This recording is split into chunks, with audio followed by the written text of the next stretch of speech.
Fer-se un lloc a les grans passarel·les internacionals és un èxit a l'abast de molt pocs models. Arribar a fer-se un nom no és fàcil i requereix d'una gran tenacitat. Avui a Reporters acompanyem alguns joves que fan els seus primers passos per convertir un somni en realitat, triomfant al món de la moda. Tinc la il·lusió, sé que no es pot viure només d'això, però tinc la il·lusió de veure'm en una revista, de veure'm en un cartell. Fem una petita prova, li fem unes fotos, veiem com surt en foto, perquè potser en foto no surt. Li fem una petita entrevista, aviam si té acting, si és un noi que sap comportar-se als jocs.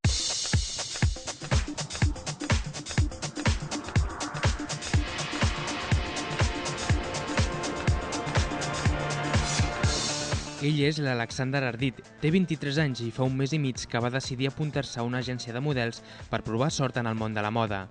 L'equip de Reporters el va acompanyar durant una sessió de fotos a Barcelona. L'Alexander té moltes expectatives i espera fer-se un lloc en aquesta professió. Pues amb expectatives d'arribar bastant lluny, no sé. Jo tinc la il·lusió, sé que no es pot viure només d'això, però tinc la il·lusió de veure'm en una revista, de veure'm en un cartell. Em faria molta il·lusió, la veritat. Però ja es pot considerar afortunat. Després de portar tan sols un mes en l'agència, el van cridar per rodar un anunci de televisió per una caixa d'estalvis portuguesa. Però ell sap que aquest món és inestable. Per això, parla de la moda com si fos un hobby, ja que ell vol dedicar-se al disseny gràfic. Això de model ho veig més com un extra, com un hobby, si li pots dir, perquè et pot durar uns anys i és un treball molt inestable, que pots estar durant un temps que et donin treball, però pots estar també durant un temps que res de res. I clar, no es pot viure d'això només. El seu representant és l'Andreu. Fa molt de temps que es dedica a contractar models i coneix de primera mà les aptituds que han de tenir els nois i noies que piquen per primera vegada a la porta de la seva agència de models. Quan pica un noi i una noia, obrim la porta i ja més o menys ja sapiguem si triomfarà o no triomfarà o té possibilitats. Li fem una petita prova, li fem unes fotos, veiem com surt en foto, perquè potser en foto no surt. Li fem una petita entrevista, aviam si té acting, si és un noi que sap comportar-se als jocs, perquè, insisteixo, l'actitud és molt important. Tots els joves que s'apunten a l'agència tenen la possibilitat de fer-se unes fotografies de manera gratuïta. Així, podran tenir una carta de presentació per les empreses que es dediquen a la moda i a la publicitat. El que fem és que li oferim un book gratuït a tots els models i una vegada que es faci un renom a Catalunya i a tota Espanya, l'agafem al noi i a la noia i el portem fora d'Espanya perquè triomfi. Com l'Alexander, milers de joves volen provar sort en la professió. Llums, desfilades, maquillatge, roba moderna... Aquests són els ingredients idonis per aconseguir un objectiu comú entre molts nois i noies: triomfar en el món de la moda.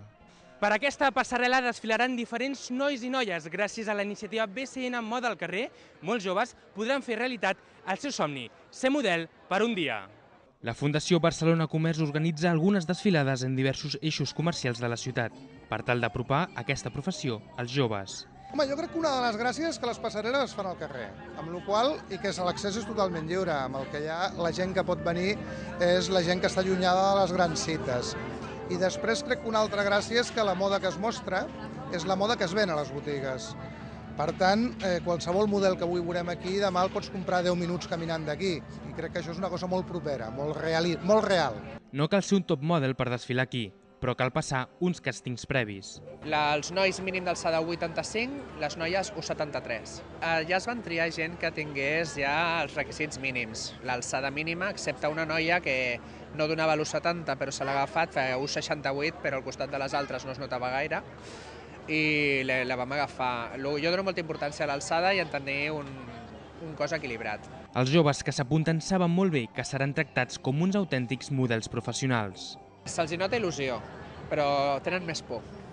Més por de... A ver, no me pongas en tanga en este desfile que me viene a ver mi novio. Digo, pues entonces no haces el desfile, tú eres una profesional y si quieres estar igual que las demás, pues lo que toca, toca. Les vegades que m'he trobat amb això no he tornat a trucar amb aquest model mai més. Els models treballen per això. Avui és un dia molt especial. Tot està preparat. Vestuari, últims retocs de maquillatge i últim assaig abans de sortir a la passarel·la.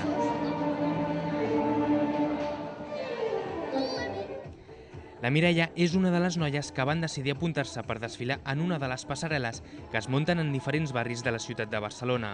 Vaig presentar-me al càsting, que va ser a la discoteca Space, i els requisits era ser jove i tenir ganes i ser una mica alt, només això. I llavors ens van demanar que desfiléssim, normal, no sabíem gens, i ens van agafar. Van passar 54 finalistes, entre nois i noies, i després es va quedar 18. I d'aquests 18 van oferir un curset gratuït. Avui toca el barri d'Horta. El públic espera amb expectació quines seran les novetats en moda d'aquesta temporada tardor-hivern. Saben que la jaqueta o la faldilla que porten els models les podran trobar en la botiga del barri. Els nervis es noten en l'ambient. El director artístic dona els últims consells abans de sortir a la passarel·la. Hacerla más pose, sensación de ir con alguna rodillada o algo, rollo petición de mano, va a ser una pose de grupo. Hacer la pose, bajar y luego cuando estéis las 4, también la tenéis que hacer. ¡Arranca! Ara sí, comença l'espectacle.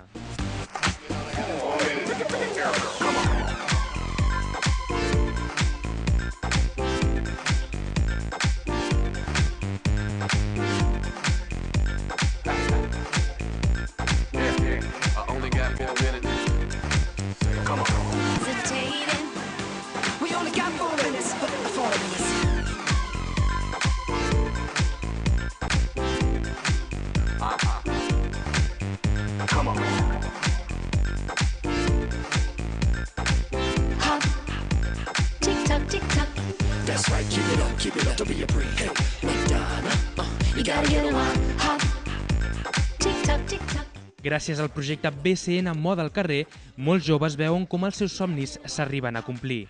I és que ser model no està a l'abast de tothom. Ells almenys han aconseguit el seu particular èxit, desfilar per una passarel·la.